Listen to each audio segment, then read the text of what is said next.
Now on the software side, first question is, how much computer do you need? Back in the day, you'd go to your DAW's minimum requirements webpage where it says you need this kind of computer, this kind of motherboard, this kind of processor, this kind of hard disk, and how fast the hard disk. Fortunately, a lot of that stuff has gone away, and as long as your computer isn't any more than a couple of years old, any decent fast computer will work out fine. Which platform are you going to be using? Now, here's something I feel very passionate about. Don't get into a fighting match with a bunch of people on forums who just say it's got to be Mac or it's got to be Windows. Rubbish. I don't, that kind of zealotry just really ticks me off, because quite often they'll, instead of just saying, hey, this is a nice platform, they'll say the other platform is absolute crap, and that is absolute nonsense. I've used both Windows and Mac OS. Everything works fine, so you'd probably work backwards, that if you like a particular DAW, maybe see if that has any restrictions in terms of whether it is only on one platform or on the other. For the most part, there's not a lot that I know that will only work on one platform. So just kind of have a look from there.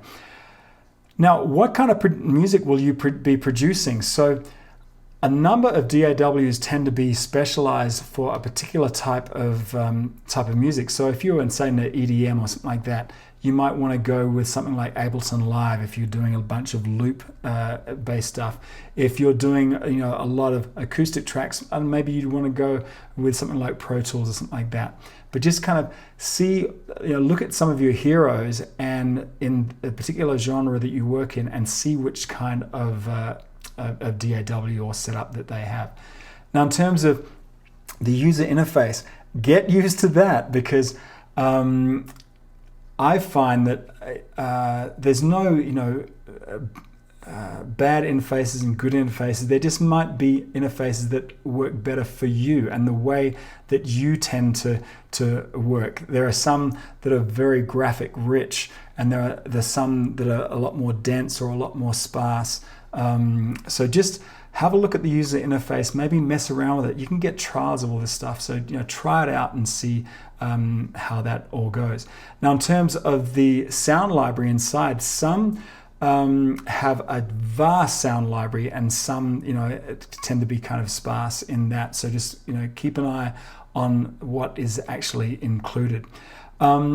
License restrictions. Some of these will allow you to just run them via a password, so it'll check on the internet that you have the license to be able to run this. Some lock you down as a USB keys that are a little bit more restrictive. So keep an eye out on certain things there. Here's a big one.